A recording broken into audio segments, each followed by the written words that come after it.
Queridos, vamos tomar as nossas Bíblias para o nosso estudo de hoje.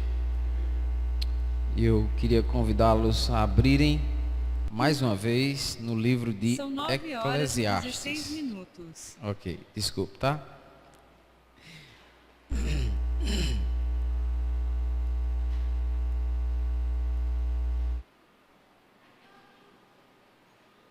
É porque ela pensa que está na rádio.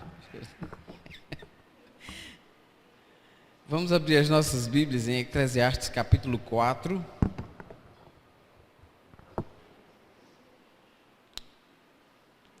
Convidamos todos a abrirem suas Bíblias para esse texto maravilhoso da Palavra de Deus. Eclesiastes capítulo 4.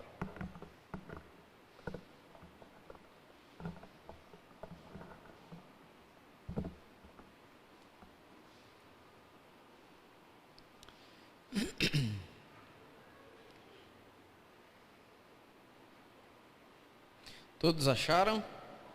Amém? Ok. Deixe aberta aí a sua Bíblia, nesse texto, pois é dele que hoje nós iremos extrair algumas lições para as nossas vidas. Irmãos, esse capítulo 4 é um capítulo em que nós vimos semana passada duas mensagens dentro dele. Essa é a quarta mensagem no capítulo 4. E eu disse para os irmãos domingo que nós iríamos afunilar um pouco mais, mergulhar um pouco mais nas análises dos quadros que são apresentados aqui. Eu disse para os irmãos que esse capítulo, e para aqueles que estão acompanhando talvez na gravação, e os que estão aqui pela primeira vez, nós dissemos que esse livro foi escrito por Salomão e que Salomão, o que ele está fazendo nesse livro é relatando, trazendo o diário de vida dele. Ele está contando suas experiências e o que ele encontrou dessa grande pesquisa que ele fez na vida, através até mesmo do seu pecado, né, quando ele andou afastado de Deus. Então, a perspectiva do livro é debaixo do sol, ou seja, a vida aqui é retratada por alguém que está pensando somente no aqui e agora. É uma pessoa que não pensa e não leva Deus em consideração, ou seja, ele não pensa além do sol, ele só pensa abaixo do sol. Por isso a expressão é repetida muitas vezes no livro, a vida debaixo do sol, tá? Então, essa expressão vida debaixo do sol significa exatamente isso, uma perspectiva humana somente, terrena somente. Alguém que só vê o que está aqui e então quer fazer e construir o seu reino aqui, certo? E em meio a tudo isso, Salomão, já tendo descrito para nós a sua busca por felicidade, a sua busca por prazer, ele já mencionou muitas coisas em que ele tentou essa felicidade, mas ele não conseguiu. E dentre as muitas coisas que já mencionamos, foi realizações, construções, bebida, mulheres, prazeres sensoriais, tudo que ele podia experimentar, de nada ele se privou. E ele era um homem rico, que tinha condições, realmente, de humanamente falando, gozar os prazeres dessa vida sem nenhuma restrição, certo? E aqui agora o que Salomão está fazendo é pintando quadros de alguém que trabalha.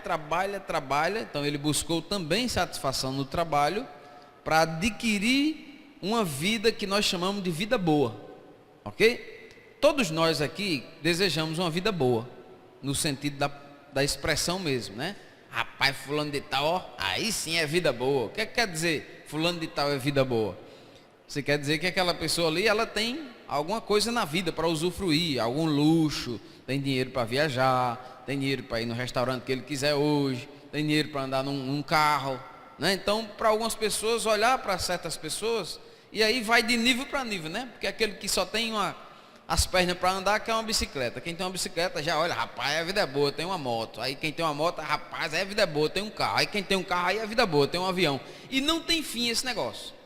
E quando você chega lá no topo, lá em cima, precisa mais de nada nem ninguém, a vida já está estabilizada, emprego fixo, concursado da Polícia Federal, tá maravilha, estabilizada, é o que chamam de estabilidade financeira, né?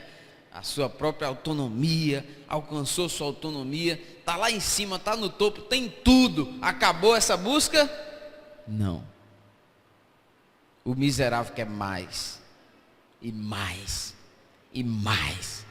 E os olhos dele não cessam de vagar, a Bíblia diz, pelas extremidades da terra. Olha para um canto e ainda quer mais, ele quer mais. Irmãos, não são poucos os exemplos nas Escrituras dessas ilustrações, não são poucos. Numa delas, eu tenho dado já esse exemplo, né? Lucas 12, quem lembra, não precisa abrir, tá? Lucas 12, Jesus está contando uma parábola para trazer uma ilustração para nós, que o campo de um homem rico, naquele ano, produziu muitos frutos. Veja só, o cara já era rico. E o que aconteceu? O campo dele ainda produziu muitos frutos.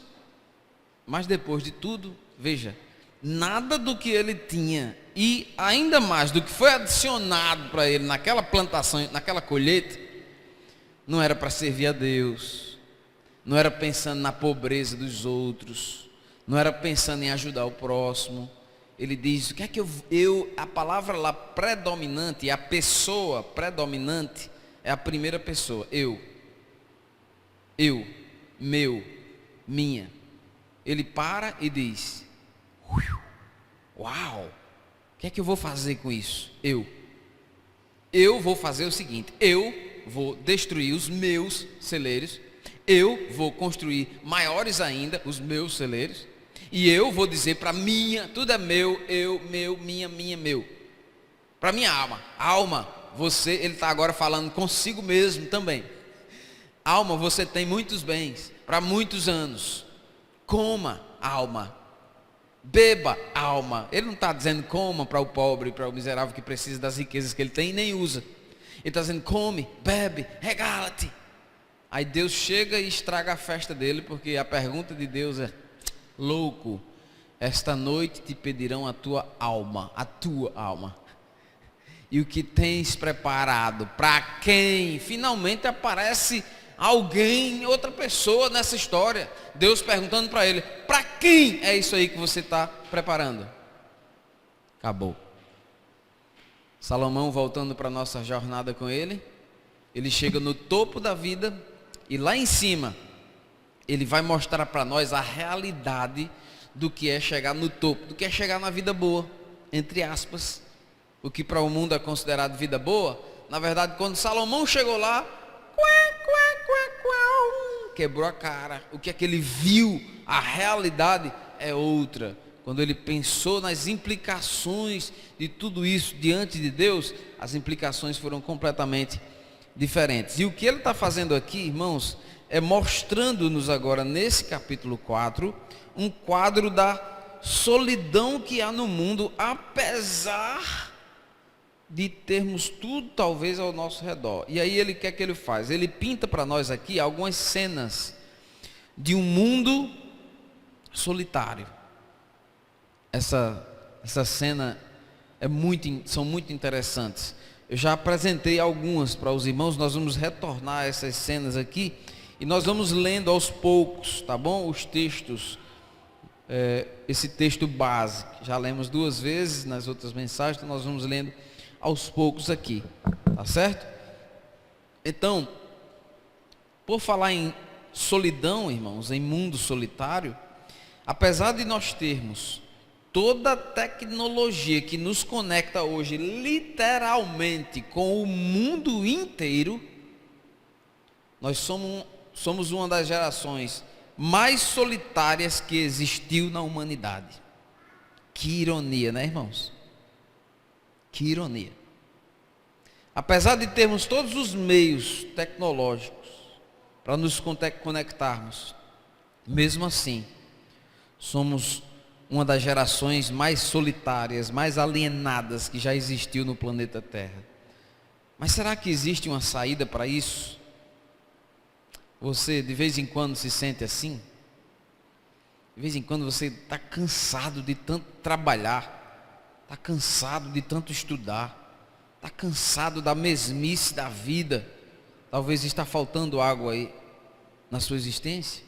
E é disso que trata essa porção do livro de Eclesiastes. Salomão, ele pinta cenas para nós de como resolver isso. Ele mostra lá de cima do topo as cenas, os retratos da solidão. E ele vai nos trazer agora 4 retratos diferentes um do outro, ok? Distintos, aliás, diferente não, distintos. Porém, esses retratos, eles são interligados. Eles são interligados pelo tema comum dessa sessão de Eclesiastes, que é exatamente a solidão que aflige aos seres humanos. Queria chamar a sua atenção para o primeiro quadro, novamente, como eu disse, do versículo 1 ao versículo 3. Depois nós vamos ver o segundo quadro. Nesse primeiro quadro que nós encontramos aí, ele está do verso 1 ao 3, mostrando pessoas oprimidas, solitárias por causa da opressão. Então esse é o primeiro quadro que ele apresenta. Ele vê pessoas em lágrimas, ele vê pessoas oprimidas. Entre esses oprimidos estão os órfãos, estão as viúvas, estão os pobres. Entre esses oprimidos, desse primeiro grupo, estão os estrangeiros que estão viajando de um lugar para outro, na Palestina lá, sem ninguém para acolhê-los, sem ninguém para hospedá-los. Jesus, quando chegou no mundo, nem teve hospedaria para ele, né? Foi um curral de gado, sem ninguém ali. Então isso é do verso 3. O segundo retrato que Salomão vai mostrar para nós, lá de cima do topo, é um quadro representado, irmãos, por pessoas que são muito produtivas, ok? São muito produtivas, são pessoas que são muito competitivas, estão competindo o tempo todo entre si, por mais posses, como a gente já falou, e por mais posses e mais posses. Esse segundo quadro é interessante porque ele pinta bem nossa realidade hoje também. Vivemos num mundo em que pessoas são solitárias por causa da opressão, os pobres, né, e os oprimidos, os que vivem em lágrimas porque sofrem muito mais do que talvez aqueles que têm um plano de saúde para ser atendido mais rápido, e tem um médico para dar assistência em casa ou etc. Mas também esse segundo quadro que Salomão vai pintar do verso 4 em diante, é um quadro que representa pessoas produtivas, competitivas, competindo entre si por posse, competindo entre si por status, competindo entre si por reconhecimento. Eu quero status, eu quero reconhecimento, eu quero chegar no topo nesse sentido também. Porém, nesse retrato que Salomão apresenta, de pessoas competindo por status, reconhecimento, fama, etc., no cantinho do retrato, lá embaixo, assim, meio cinzento, tem alguém lá de braço cruzado. Então foi aquilo que a gente já viu com os irmãos aqui no domingo. A cena é essa. O quadro maior, competitividade. Eu quero ser médico, eu quero ser isso, quero ser aquilo, eu quero isso, eu quero alcançar esse objetivo. A escalada. E no cantinho desse mesmo quadro, alguém lá que está lá, isso tudo aí que estão tentando é besteira. Eu vou ficar aqui que é melhor um punhado do que 2 punhados e muito trabalho, tá? Mas alguém que está lá também se afundando na sua própria ruína, porque se recusa a trabalhar. Ambos sem Deus. O terceiro quadro que vai ser representado, isso que eu mostrei do 4 ao 6, mas agora o terceiro quadro é um quadro do 7 ao 12, que representa, meus amados irmãos, um homem de negócios. Parece até a parábola que eu falei, né? Um homem bem sucedido, mas é um homem do versículo 4, do 7 ao 12, aí é um homem que parece, ao que tudo parece aqui, ele não tem com quem compartilhar a sua riqueza. Ele é bem sucedido nos seus negócios, mas ele é desacompanhado. Não tem com quem compartilhar a riqueza. E por último, o último quadro, que é do verso 13 ao 16. Então você vai encontrar aí nesse quadro, do versículo 13 ao 16, um rei A cena é de um rei já com cabelos brancos. A cena pintada por Salomão é um homem já idoso. Um homem que, apesar da experiência da vida, a Bíblia diz lá que ele é um tolo, um bobalhão. Passou, não sei se ele estava pensando nele mesmo, eu acredito que nessa cena talvez ele estava pensando em si, antes de se arrepender de tudo aquilo que ele havia feito, de como ele havia se desviado do Senhor. E aqui, meus amados irmãos, esse rei idoso é tolo, ele é também alienado, ele é também solitário, ele também está prestes a ser substituído por um jovenzinho, um meninote, como se diz, um jovem, um rei mais jovem e mais popular do que ele. Tudo isso está aqui. Então nós vamos analisar, como eu disse e prometi para os irmãos, nos aprofundar mais nessa temática da solidão, mas visando sempre encontrar aquele amigo tão desejado para compartilhar nossas vidas e ter a companhia, porque esse é o objetivo. Então nós vamos analisar isso. Vamos descobrir aqui o que é que Salomão estava aprendendo, o que é que ele aprendeu com cada retrato desse que ele colecionou da vida, dos quadros da vida, e colocou talvez ali nas paredes do seu palácio. Nós vamos ver também para que serve, né, esse aprendizado, que nós possamos aprender e viver nesse mundo, aprender a viver nesse mundo cada vez mais solitário. Vamos para o primeiro quadro, tá bom? Verso 1 ao 3. Vi ainda, está comigo aí? Está comigo aí? Abra aí sua Bíblia, olha aí para ela. Vi ainda, Eclesiastes 4, do 1 ao 3. Vi ainda todas as opressões que se fazem debaixo do sol. Vi as lágrimas dos que foram oprimidos, sem que ninguém os consolasse. Vi a violência na mão dos opressores, sem que ninguém consolasse os oprimidos. Pelo que tenho por mais felizes os que já morreram, mais do que os que ainda vivem. Porém, mais do que uns e outros, tenho por feliz aquele que ainda não nasceu e não viu as más obras que se fazem debaixo do sol. Aqui é o que Salomão vê. Ao percorrermos essa série de retratos das memórias desse rei que está escrevendo isso aqui, que é o rei Salomão, o livro nos faz lembrar, irmãos, que nós estamos observando retratos, de novo, da vida debaixo do sol. Algum aluno da escola pode me dizer o que a vida debaixo do sol representa? Oi? O que é que significa a expressão debaixo do sol? Isso, Juliana fez assim. O que é que isso aqui significa? Viver para o aqui e agora. Só pensar nesse mundo, vai aqui e esquecer do além. Existe uma vida após a morte. Existe uma prestação de contas para quem está oprimindo. Existe uma prestação de conta para os que estão também em lágrimas, que estão sem esperança de que a justiça será feita. Como é que pode? Eu estou sofrendo nesse mundo, cão. Calma, a justiça vai chegar. Existe uma justiça, existe um Deus justo, existe um Deus maior do que tudo isso. Um dia haverá a prestação de contas. Mas a expressão debaixo do sol significa isso. A vida aqui. E aqui, meus amados irmãos, a vida longe de Deus, a vida sem Deus. E logo de cara, nós nos deparamos aqui com essa cena muito trágica, uma cena de pessoas sendo oprimidas por poderosos, por opressores, sem nenhuma perspectiva de consolo. Tinha ninguém aí, você vê no versículo 1, para enxugar as lágrimas dessas pessoas.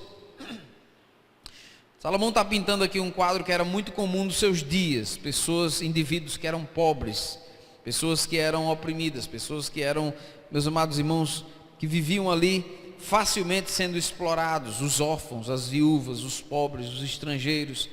Interessante que frequentemente nas escrituras nós vamos ver sobre esses grupos de pessoas carentes de socorro. São muitos os lugares, inclusive no Novo Testamento, nós vemos ali, logo no livro de Atos, né, as viúvas dos helenistas reclamando, porque não estava chegando a comida lá, o povo comia tudo e não chegava lá.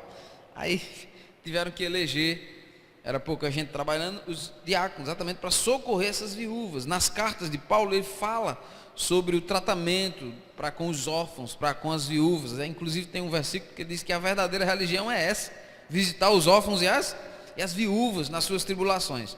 Então esse aqui é um grupo de pessoas frequentemente mencionados nas Sagradas Escrituras. Mas esse grupo, irmãos, ele poderia crescer, poderia incluir povos inteiros, nações inteiras oprimidas por causa exatamente da tirania de pessoas, de reis injustos, de reis malucos que cresceram para estarem lá no topo às custas dos impostos altos para as outras pessoas, não trazendo assim nenhum alívio para a população. Irmãos, quantas populações mundiais vivem dessa forma?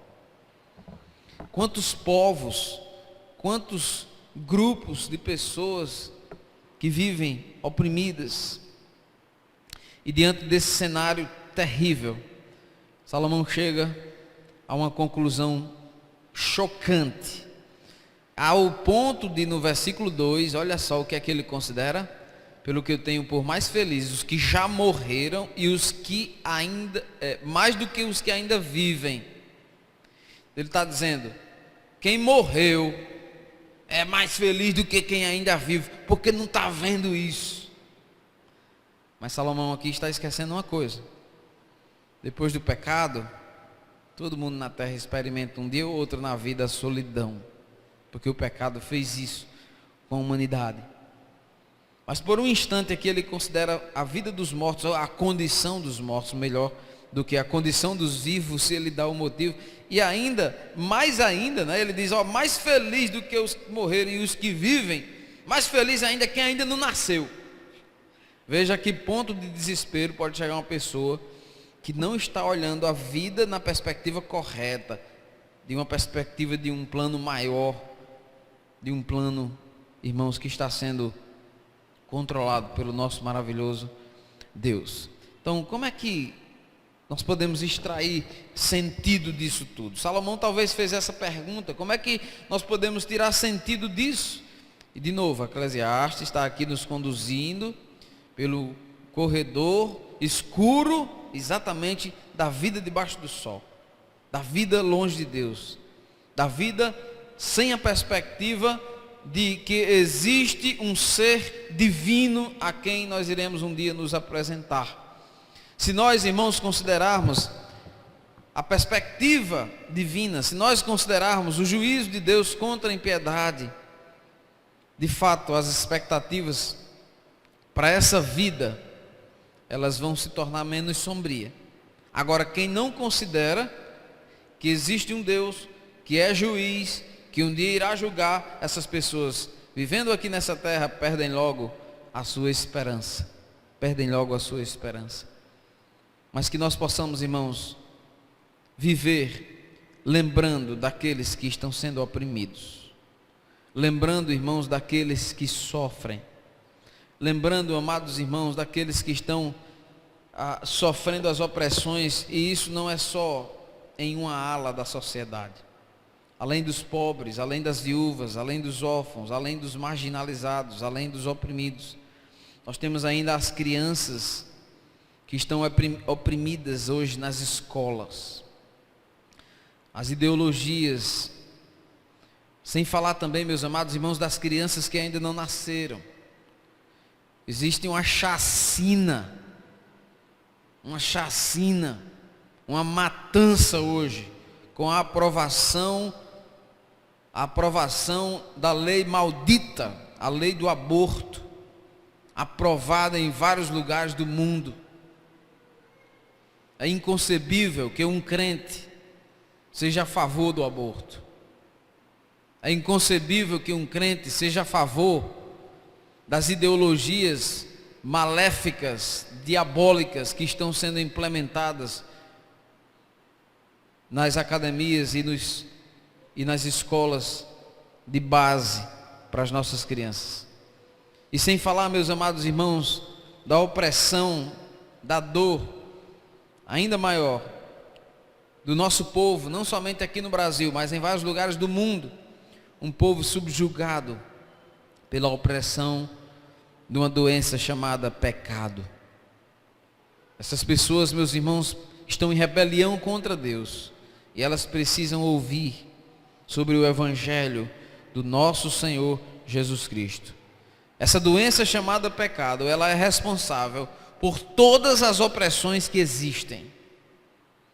As opressões causadas pela inveja de se obter mais, e para isso passa por cima de tudo e de todos, e oprime aos pobres, etc.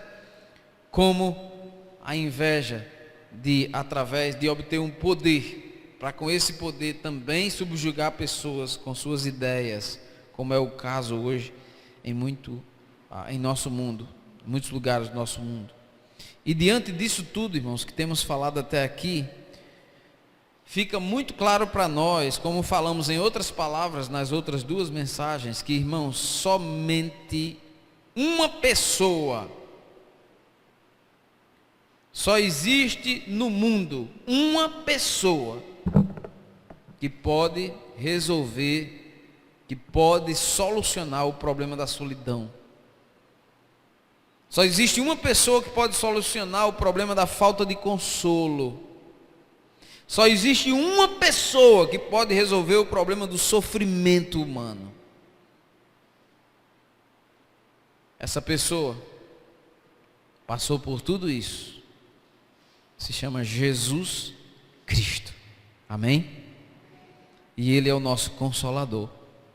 E Ele, além de ser o nosso Consolador, Ele também enviou, quando subiu ao céu, o outro Consolador, que é o Espírito Santo de Deus. Jesus Cristo é aquele, meus queridos irmãos e amigos, aquele que sofreu nas mãos de pessoas que também o oprimiu. Vocês lembram? Jesus foi o mais oprimido de todos os homens.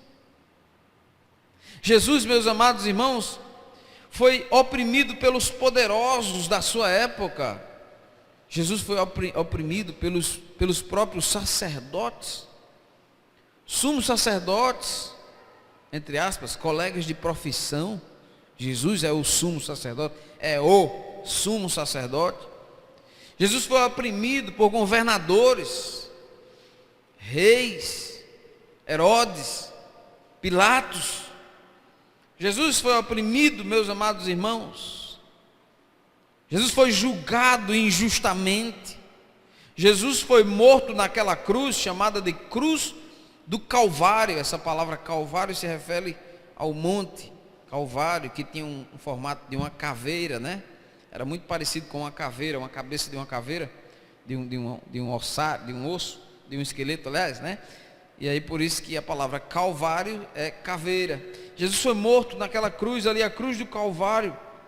Ele tomou a opressão do nosso pecado, no nosso lugar, para que pelo perdão dele nós tivéssemos o verdadeiro consolo. E portanto é possível sim, neste mundo sem consolo, neste mundo, amados, em que estão muitos chorando, termos o consolo pelo perdão do Senhor Jesus Cristo. E quando nós experimentamos esse consolo de Jesus Cristo, quando nós experimentamos a salvação de Deus, irmãos, Deus espera de nós que nós, por nossa vez, possamos estar nesse mundo, mas com os olhos aqui e o pensamento, ou com os pés aqui, né? E os olhos no céu.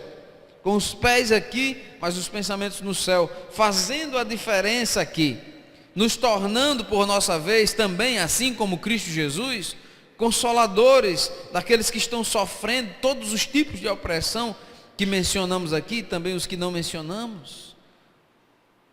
Consolarmos aqueles que estão passando por opressões emocionais, físicas, intelectuais, morais, espirituais. Tudo isso é possível pelo poder do Evangelho de Cristo Jesus. Mas vamos seguir agora para o segundo quadro, o segundo retrato pintado aí por Salomão, do versículo 4 ao 6, e vamos nos aprofundar mais do que na semana passada. Então vi que todo o trabalho toda destreza. Eclesiastes 4, do 4 ao 6. Acharam? Então vi que todo trabalho e toda destreza em obras provém da inveja do homem contra o seu próximo. Também isto é vaidade, correr atrás do vento. O tolo, olha o cantinho da foto. O tolo cruza os braços e come a própria carne, dizendo: melhor é um punhado de descanso do que ambas as mãos cheias de trabalho e correr atrás do vento. Esse é o quadro que nós encontramos aqui, queridos. Cenas bastante comuns na nossa vida hoje, conforme registrado aqui. O autor aqui, irmãos, ele está registrando, retratando pessoas que estão trabalhando sem freio. A correria pela vida, esse é o retrato. Imagine aí esse retrato pintado por Salomão. Todo esse trabalho é movido pela competição. Eu quero ser maior do que fulana. Eu quero ter mais do que esse rapaz. Poxa vida, como é bom a classe média. Eu vou sair dessa pobreza. Aí o miserável diz: rapaz, como é bom ser pobre. Eu quero sair dessa miséria. E o pobre diz, aí o da classe média olha para o outro que é lá um milionário, né? E diz: rapaz, vou trabalhar para conquistar o meu sonho. Então o quadro aqui é esse, é de alguém trabalhando freneticamente, movido por inveja, movido por competição, cada um querendo ser maior do que o outro, cada um querendo se sobressair ao outro, aí na sua maneira, na parte A do versículo 4. E aqui o que aqui Eclesiastes está fazendo? Eclesiastes, irmãos, ele nem chega a aprofundar demais essa descrição da cena, mas ele conclui logo aqui a natureza absurda dessa busca desenfreada por riquezas, simplesmente pela competitividade ou movido pela inveja de querer ter aquele estilo de vida e não se contentar com o que Deus está dando. Afinal de contas, se a motivação principal do nosso trabalho for inveja que nós temos das outras pessoas, essa busca ela não vai ter fim. Não vai ter fim. Por isso que ele encerra logo aqui com essas poucas ilustrações. Nunca vai ter fim. Isso seria, como ele diz, correr atrás do vento. Pegou, mas ele escapou já. Não adianta. Isso porque, irmãos, vai sempre existir alguém mais inteligente do que você. Sempre vai existir alguém mais capaz, mais bonito do que você. Você faz de tudo para ter aquela roupa da grife, para parecer com fulano de tal. Você faz de tudo para que a sua... Ai, menina, eu gostaria tanto de ter aquela pele daquela atriz. Aí mete talco, mete... Vai ter alguém que sempre vai ser mais bonito do que você. É bom ser transparente, né? Graças a Deus que eu casei com uma mulher que não escondeu as espinhas do rosto. Eu dou graças a Deus por minha esposa. Mas tem tantas outras áreas que nós podemos dar graças a Deus, irmãos, e nos contentarmos. Sempre vai ter alguém mais carismático que você, mais próspero que você. Sempre vai ter alguém mais bem sucedido do que você, mais realizado do que você. Por mais que você se esforce muitas vezes para alcançar a beleza, a inteligência, esperteza de outras pessoas, prosperidades que os outros têm, você vai ver, você nunca vai conseguir chegar a um ponto de dizer assim: estou feliz, estou satisfeito, porque a inveja ela só aumenta ainda mais a inveja. Aí no cantinho, como eu falei desse retrato lá, numa área cinzenta, tem aquela pessoa que não diz: eu não quero participar dessa corrida, essa corrida é muito maluca para mim, não quero, não vou fazer isso, eu não vou atrás do sucesso. Sabe o que é que eu vou fazer? Eu vou cruzar meus braços. Irmãos, essa pessoa preguiçosa aqui, ela está tão errada quanto a que está desenfreadamente correndo atrás de chegar no topo.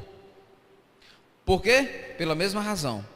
Pelo fato de que ela não está aqui parando pensando e mediante uma reflexão do que Deus propõe para a vida, dizendo, tá bom que eu tenho. Não, não é isso. Ela está cruzando os braços simplesmente porque é preguiçosa. Ela está cruzando os braços e ela não está vendo a sua ruína. Para esse sujeito aqui do texto, se ele não pode ser tão bom quanto ou melhor que os demais, ele sequer participa da luta, do trabalho que é próprio da vida humana. Ele prefere se afundar aqui na sua solidão também, como aqueles da corrida desenfreada, que muitas vezes essa corrida aqui, irmãos, eu nem falei das implicações, mas nessa corrida desenfreada, me desculpem voltar, está aquela mãe que sai de casa para o trabalho, passa o dia longe dos seus filhos. Está aquele pai que passa 6 meses, 1, 2 anos, porque a vida lá em São Paulo é melhor do que a vida aqui. Ele prefere ganhar um salário a mais do que ganhar um salário aqui. Ele prefere ganhar 2 salários lá no cafundó do Judas, ficar longe dos seus filhos 2, 3, 4, 5 anos, do que estar perto deles ganhando um pouquinho mais. E esse quadro aqui dessa correria pela vida esconde, na verdade, por trás dele enigmas e eu diria realidades ainda mais sombrias do que o que o próprio quadro apresenta. Por causa dos destroços que ficam, por causa da desgraça em que essa correria pela vida causa, separações de casais, separações de famílias, tudo isso por causa do trabalho para ter o que os outros têm. Sem falar ainda do pior de tudo, que é o tempo para Deus, que é o que muitas vezes o trabalho produz. O camarada não tem um trabalho, está feliz lá com sua motozinha, com seu carrinho, com sua casinha, mas de repente ele quer um trabalho que o tira muitas vezes da casa de Deus, da comunhão, do convívio da igreja, do convívio em sociedade cristã. E isso tudo, irmãos, causa muitos males depois para a sua própria vida, para a vida da sua esposa, para a vida dos seus filhos, daqueles que estão ao seu redor também, porque finda sendo uma espécie de má influência para outros que também vão dizer, rapaz, eu quero ser igual a fulano, sabe de uma coisa, eu vou arrumar um trabalho, mesmo que eu vou perder os cultos. É isso que se esconde por trás desse retrato aqui. Eu disse que Salomão não aprofundava, né? Mas a gente disse que ia aprofundar no lugar dele. Não há como fugir, irmãos, dessa realidade. Esse é o quadro pintado por Salomão. E aqui no cantinho desse quadro, um tolo também, de braços cruzados. Eu não vou participar. Por trás desse quadro nós encontramos e podemos pensar nos bandidos da vida. Aqueles que dizem assim, homem, sabe de uma coisa, eu vou ganhar, é mais fácil. E aí, a profissão vai ser ladrão. Tirar o que é dos outros, ou tentar ganhar com facilidade. Por trás desse canto cinzento, desse retrato, estão as pessoas que apostam na Mega Sena. Gastam seu dinheiro no jogo do bicho, baralho e outros jogos de apostas, cassino, para tentar, de repente, enricar. E não sabe ele que está indo para a sua própria ruína, comprando os títulos de capitalização da vida. E aqui, meus amados irmãos, essa é a cena. E a pergunta surge diante desta segunda cena: de que lado você está aqui? Nenhum dos dois, pastor. Não, você está do lado ou do um ou do outro. Você precisa se decidir. Você está do lado dos que estão correndo feito louco, atrás de sucesso, atrás de status, atrás de fama, disputando tudo isso? Ou você está do lado dos que desistem antes mesmo do início dessa disputa? Será que existe entre realmente esse caminho e esse uma alternativa? Sim ou não? Existe? Sim ou não? Bem, segundo Eclesiastes aqui, amados, melhor do que competir e melhor do que desistir da vida, melhor do que um e do que outro, é fazer, sabe o quê? É você ser uma pessoa completamente dominada por um espírito de contentamento. Isso faz, meus irmãos, uma grande diferença. É isso que Salomão está exaltando aqui no versículo 6. Melhor é um punhado de descanso do que ambas as mãos cheias de trabalho e correr atrás do vento. Aquele que aprende, meu irmão, a viver contente, como disse, e a gente canta, né?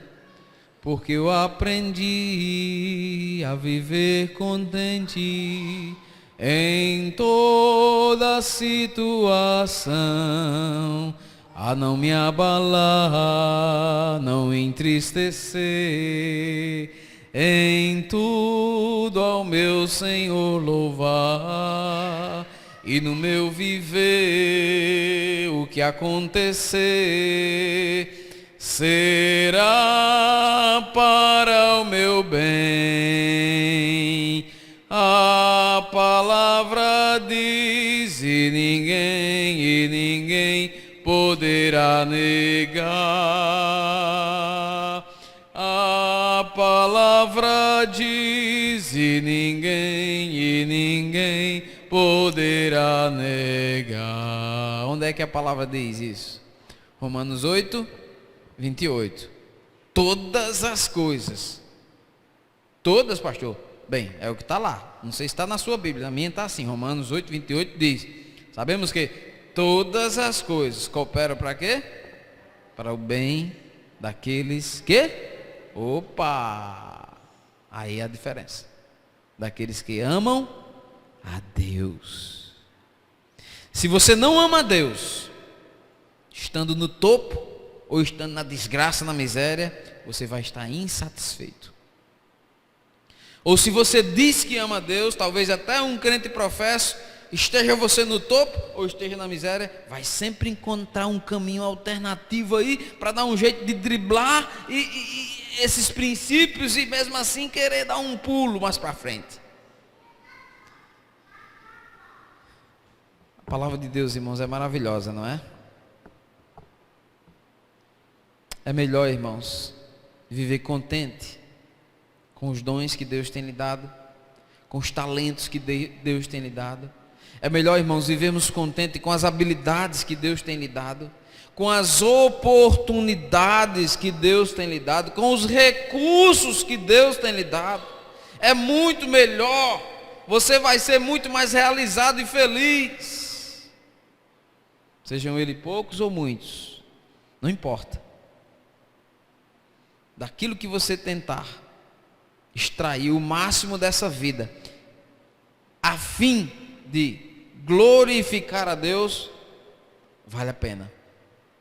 Mas se que você pode fazer nessa vida é simplesmente com a finalidade de superar quem está ao seu redor, ou chegar aonde fulano chegou, você está sendo movido por um sonho que é construído com vapor. Correr atrás do vento. Mas nós vivemos, irmãos, numa sociedade, infelizmente, que fomenta essa competitividade. Essa sociedade que nós vivemos, irmãos, ela fomenta a cada dia o descontentamento. Basta você prestar atenção nas propagandas, seja na televisão, seja nos ads do YouTube, seja lá de onde for, em que as pessoas estão sempre querendo vender essa ideia, semear essa ideia que faz com que as pessoas sejam descontentes, insatisfeitas, porque elas acham, eu tenho que ser isso, eu tenho que ter isso, aliás. E isso muda completamente. E eu diria que só muda completamente quando nós encontrarmos a satisfação no nosso Redentor, no nosso Salvador, no nosso Criador, o Senhor Jesus Cristo, aquele que mesmo sendo rico, aquele que mesmo sendo soberano, se contentou em ser um servo, sofredor ainda mais, para nos redimir, para nos resgatar no Calvário, para nos fazer desistir dessa busca insana, dessa busca maluca, pecaminosa muitas vezes por sucesso, pecaminosa muitas vezes por status social.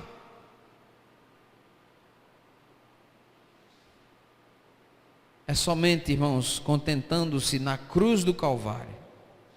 É somente, irmãos, contentando-se no nosso Salvador Jesus Cristo, que nós podemos ter a cura para a maldita inveja que muitas vezes está dentro de nós. E isso pode arruinar a vida de muitas pessoas. Cada vez que eu retorno para a minha cidade, Santa Cruz, eu tenho uma grande tristeza no meu coração. Toda vez que eu volto lá, tenho muitas alegrias, né? Mas uma das maiores tristezas da minha vida é ver gente que frequentou a escola dominical comigo, estava nas mesmas salas, abrindo a mesma Bíblia, estudando com os mesmos professores, ouvindo a mesma mensagem, mas que no meio do caminho optaram pela vereda do sucesso, da fama, do prestígio, do status, e hoje estão completamente afastados de Deus. E o pior de tudo, irmãos, é olhar que não só essas pessoas, mas a família que elas construíram, os filhos que elas tiveram, estão indo no mesmo caminho, desonrando a Deus, desonrando os próprios pais, que pensaram que com a vida boa poderia dar a vida melhor para os filhos. Muitos que desistiram de viver também, da mesma forma. É uma tristeza muito grande quando nós olhamos ao nosso redor e vemos essas cenas terríveis. E a causa dela está aqui.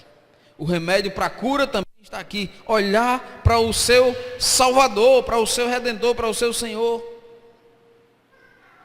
Então esse evangelho é um evangelho tão poderoso, que nos traz alternativas, sim, nos traz consolo em meio a este mundo, amados irmãos, marcado pela opressão, marcado pela competitividade, e nos ensina, o evangelho nos ensina a vivermos contentes. Vamos para o terceiro quadro desses retratos, aliás, que Salomão pinta aqui, certo? Aqui ele mostra, nesse terceiro quadro é bem semelhante ao segundo quadro, mas aqui ele está mostrando uma outra faceta absurda da questão do trabalho por trabalho e etc. Veja o 4:7. Então considerei outra vaidade debaixo do sol, isto é, um homem sem ninguém, não tem filho nem irmã, contudo não cessa de trabalhar, e seus olhos não se fartam de riquezas, e ele não diz: para quem trabalho eu, se nego a minha alma os bens dessa vida? Também isso é vaidade e enfadonho trabalho. Irmãos, nesse caso aqui, o que é que Salomão está fazendo no livro do Eclesiastes? O homem está movido por ambição, está movido por avareza, está consumido de desejo para enriquecer a ponto de não ter, essa é a faceta que eu disse, é muito parecido com o primeiro quadro, mas o quadro aqui é de alguém que está tão, para se tornar rico, e que realiza esse sonho, mas ele não tem com quem compartilhar a sua riqueza. Essa pessoa, ela está tão dominada por esse desejo, por posses, riquezas e fama, que ela está tão ensimesmada, que ela, meus amados irmãos, sequer tem condições de refletir. No verso 8, refletir aí, perguntando: para que trabalho eu, se nego a alma aos bens da vida? Qual era a profissão desse homem? O texto não diz. Esse homem era casado, não era casado? Possivelmente não diz. Não era, mas o texto também não diz. Esse homem aqui trabalhava quantas horas por dia? Provavelmente muitas horas. Quão rico ele era? Qual era o patrimônio dele? Apesar de nós não termos, irmãos, essas respostas aqui, não são perguntas que têm a resposta no próprio texto, mas fica muito claro aqui, que a vida desse homem era um absurdo. E além de absurda, era uma vida muito ingrata. Era ingrata para ele mesmo. Ele, a ponto dele poder, no final, talvez se arrependeu muito, né? E dizer, puxa vida, que coisa. Como é que alguém trabalha tanto? Como é que alguém chega a um patamar tão alto e não tem com quem dividir essas riquezas? E é por isso, irmãos, que Eclesiastes vai nos manter aqui em seguida. Ele vai nos fazer observar aqui uma série de 4 ilustrações.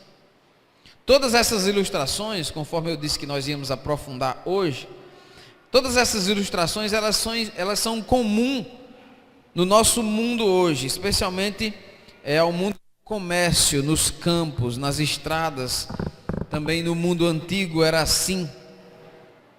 Tudo isso aqui, amados irmãos, para nos mostrar o quanto vale a pena ter um amigo.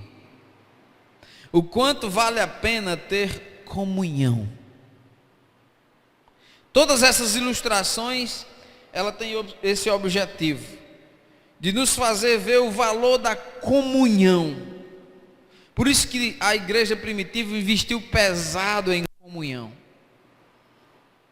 Capítulo 4, verso 9 até o verso 12, diz assim, 4, 9 ao 12.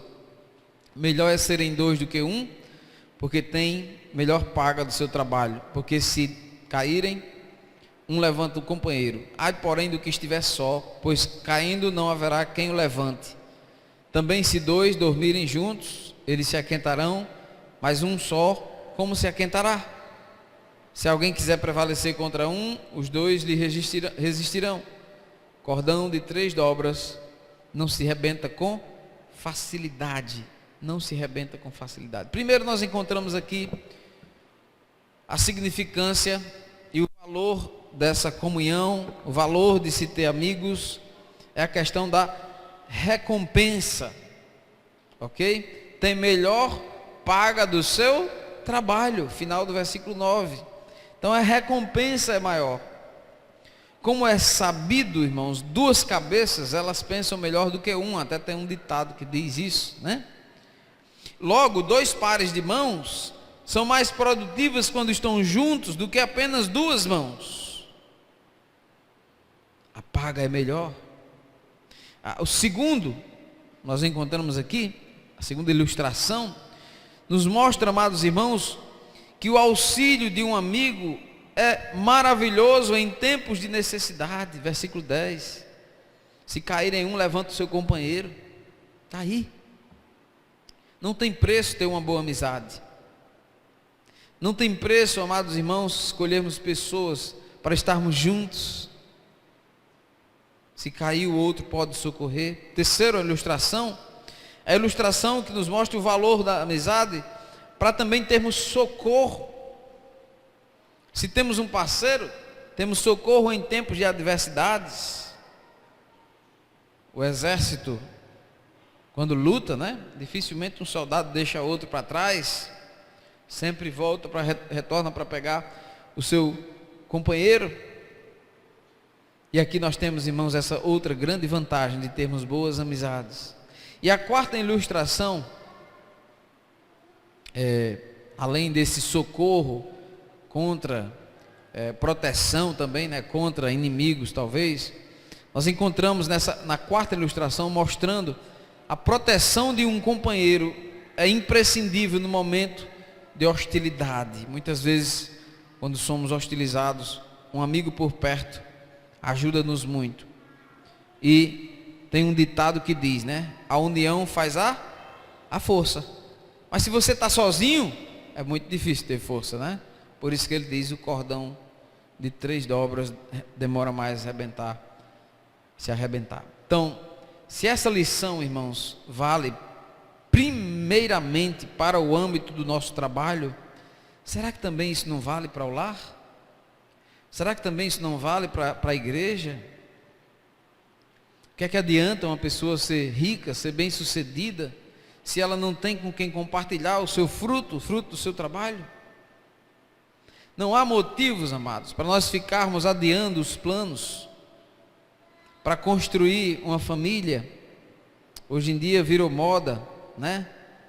Isso, adiando, achando pessoas que são solteiras, não quero casar. Muitas vezes quando se casa, não quero filho. Acha que vai encontrar felicidade na fortuna, no trabalho solitário, na fama. Acha que vai encontrar satisfação e felicidade, meus amados irmãos, em tudo isso. Mas se pararmos para analisar bem, Deus nunca disse na sua palavra: não é bom que o homem viva rico.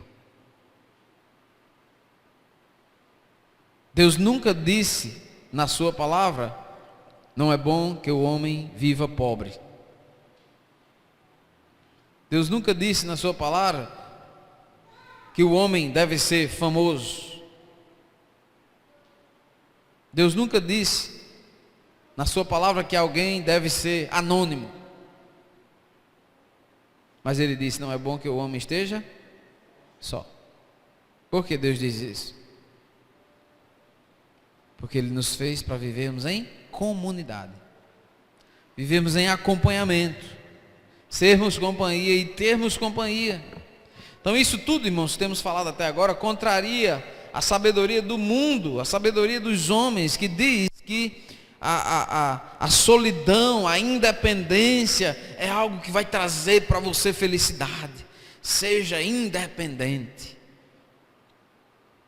E aí muitas vezes as próprias mulheres crentes hoje, não é uma pena, muitos que estão estudando, pensando na independência. Se um dia eu casar, ou se um dia meu marido me deixar, eu tenho a minha independência. É muito melhor depender de Deus. É muito melhor depender do Senhor. Depender completamente do Senhor, amado, vai trazer realmente uma vida de felicidade para cada um de nós. A sabedoria desse mundo diz isso para nós, mas a sabedoria de Deus nos mostra claramente o contrário, que o sentido da vida mora exatamente na contramão dessas ideias. É no caminho da comunhão, é no caminho da dependência do outro, sim. Eu não quero depender de ninguém. Isso é orgulho. Eu fico com muita pena quando eu vejo um colega de ministério. Inclusive quando eu tomei a decisão de vir para cá, né? Alguém perguntou: você está ficando doido? Deixar o seu emprego para depender de igreja? E quem disse que eu dependo de igreja? Quem disse isso? Quem disse para você que o pastor depende de igreja? O pastor depende de Deus. O que a igreja contribui para arcar despesas da igreja, seja ela qual for, energia, água, luz, limpeza, o que for, zeladoria, os pastores, né? Tudo que você tem, meu irmão, vem de Deus. Não se iluda. E apesar muitas vezes, como é o caso, né, da igreja ser infiel, tem muitos infiéis no nosso meio que infelizmente não honram a Deus com seus bens, não honram a Deus com suas primícias, os primícias do seu trabalho. Está lá todo mês na conta, mas ele não tem coragem de devolver ao Senhor aquilo que é devido a Deus. Apesar da infidelidade de muitos, as quais levam os obreiros, né, pastores, missionários, estão sofrendo, padecendo por causa da infidelidade. Sim, mas o soberano é Deus. E o pão de cada dia que ele prometeu jamais vai faltar àquele que o serve com alegria. Então é isso, meus irmãos. Você vai experimentar plenitude de alegria, significado na vida, quando você experimentar, sim, ser dependente do Senhor e parar com esse orgulho de dizer: eu não dependo de ninguém. Nós dependemos sim uns dos outros, para sobreviver nessa terra com sabedoria, para ter as exortações da palavra de Deus, para aprendermos a viver. Nós precisamos sim uns dos outros. Claro que precisamos uns dos outros. E na comunhão, irmãos, nós aprendemos a ter compromisso. Hoje eu coloquei para a igreja uma frase, né? Estudando, rascunhando para a rádio. Estou falando sobre a igreja que Deus quer no programa Seguindo a Cristo. Quem quiser acompanhe os estudos das 7 às 8, segunda a sexta. Nós temos visto que a igreja foi plano de Deus. A igreja é plano do Senhor, não é plano dos homens. A igreja é um lugar onde os crentes devem almejar estar juntos, em atividade, um dependendo do outro. E nós observamos, irmãos, que o Evangelho, ele então é a solução para os problemas absurdos dessa vida, como estão descritos aqui no livro de Eclesiastes. É no Evangelho, irmãos, que nós encontramos consolo, é no Evangelho que nós encontramos conforto, em meio às opressões, em meio a essa correria maluca. É no Evangelho que nós encontramos contentamento nesse mundo que está submerso nessas competições de inveja.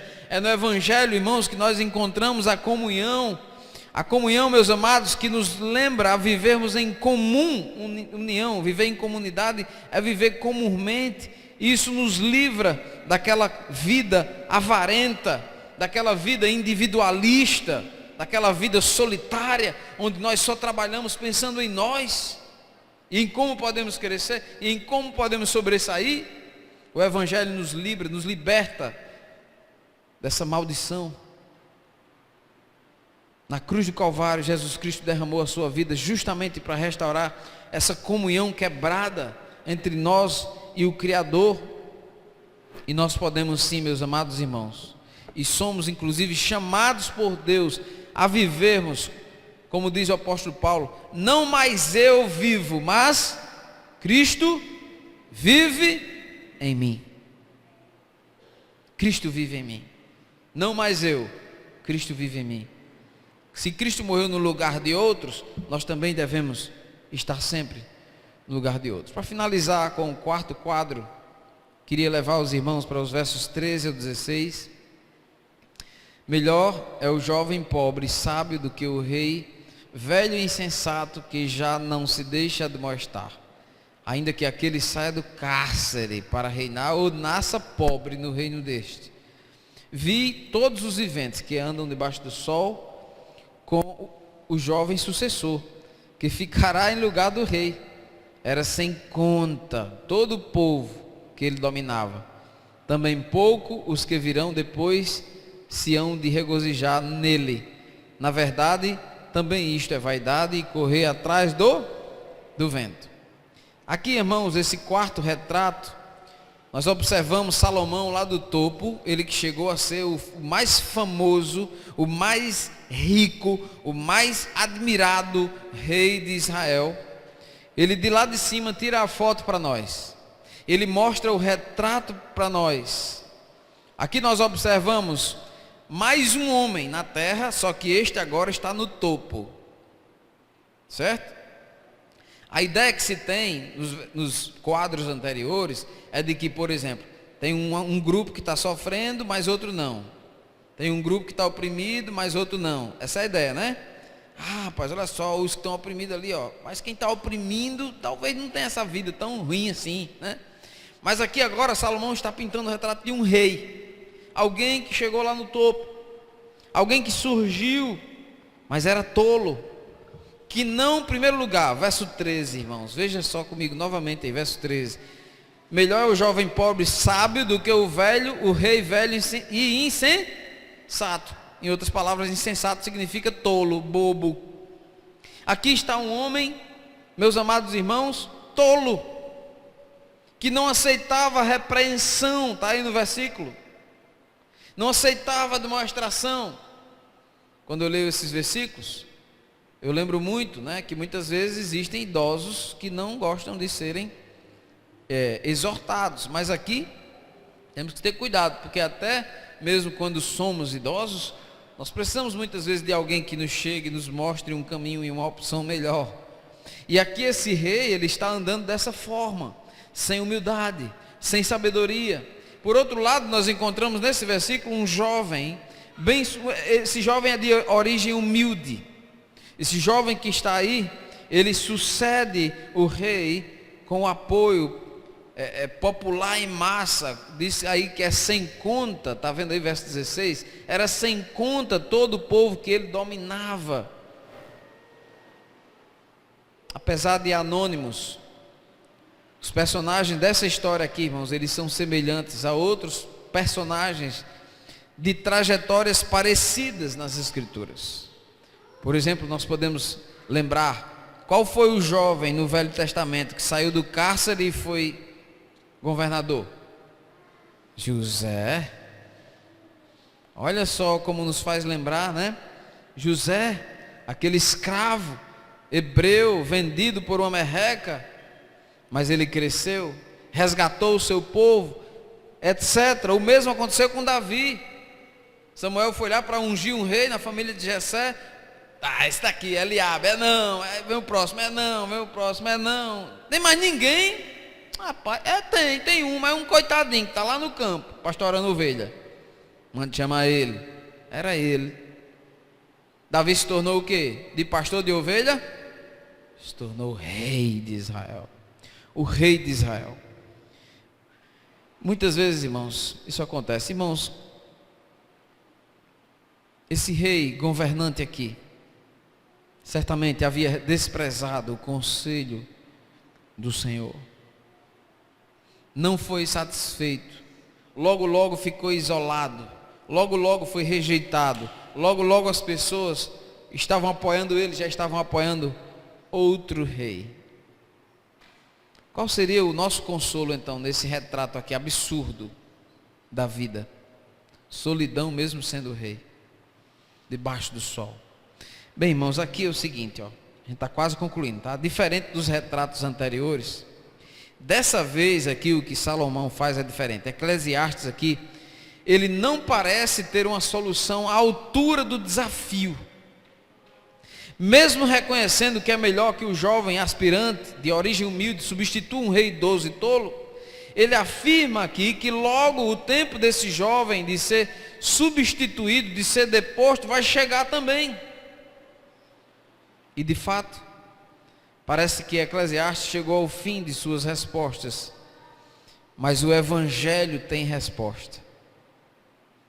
Mais uma vez, o que nós queríamos fazer hoje era exatamente isso, retornar ao Evangelho. Nós cantamos aqui com os irmãos, nenhum amigo há igual a Cristo.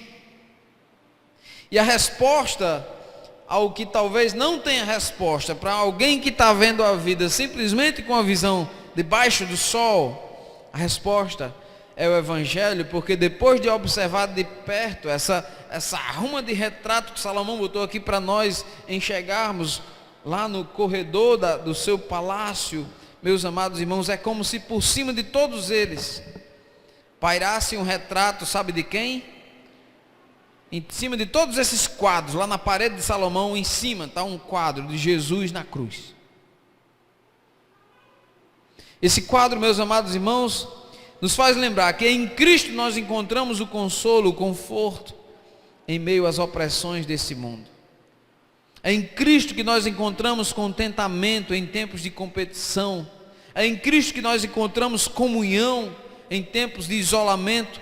É em Cristo que nós encontramos o amigo que nós precisamos. É na cruz de Cristo que nós enxergamos um jovem rei de origem humilde na Galileia, sendo aclamado pelas multidões como rei de Israel, e depois rejeitado pela mesma multidão com gritos de crucifica-o. Jesus Cristo morreu abandonado pelas multidões. Jesus Cristo, meus irmãos, morreu abandonado pelos seus próprios discípulos. Jesus Cristo, amados, provou a solidão nesse mundo corrompido, e Ele tomou sobre si, e Ele nos chama para si, porque ao terceiro dia Ele ressuscitou, e hoje Ele está no céu. Estamos aguardando o seu retorno, e todos aqueles que confiam em Jesus não precisam mais viver como reféns. Todos aqueles que confiam em Jesus não precisam mais serem solitários e viverem nesse mundo isolados, alienados. Por mais marcante, meus irmãos, que sejam esses retratos, lembre-se de uma coisa: nada, absolutamente nada embaixo do sol é mais marcante do que o retrato que nós temos na pessoa de Cristo Jesus, não somente crucificado, mas ressurreto, em quem nós encontramos a nossa verdadeira companhia, em quem nós encontramos o conforto que nós precisamos. Você está vivendo em solidão? Corra para os braços de Jesus Cristo. Jamais, como cantamos, crente nenhum é desamparado. Nenhum. Glória a Deus, porque temos a Cristo como nosso maior amigo. Você está em busca de um amigo verdadeiro? Cristo é o nosso amigo. E com a ajuda e a presença dele em nossas vidas, nós também podemos ser amigos de outras pessoas e fazermos a diferença nesse mundo amaldiçoado por causa da inveja, das competições, da solidão e etc. Que Deus nos ajude, diante desses quadros, basearmos nossas vidas nos princípios que não mudam e que em Cristo, no Evangelho, nós possamos, irmãos, sair dessa solidão. Oremos. Pai, nós queremos te dar graças por nessa manhã podermos trazer, ó Deus, esse estudo da tua palavra e pedimos mais uma vez que o teu Santo Espírito nos ajude, porque muitas vezes, ó Deus, nós estamos tão ocupados na correria do dia a dia que estamos solitários na busca por coisas que aqui se adquire, mas também que aqui irão ficar. Peço por favor que o Senhor leve em paz esses irmãos e amigos de volta aos seus lares. Guarda-nos, ó Deus, do mal, guarda-nos da inveja, guarda-nos, Senhor, de uma vida sem compromisso com Cristo. Do contrário, perderemos todas as nossas esperanças. Te louvamos pelo que foi feito no Calvário. E mais uma vez rogamos tuas bênçãos. Isso tudo em nome de Jesus, nosso Salvador. Amém.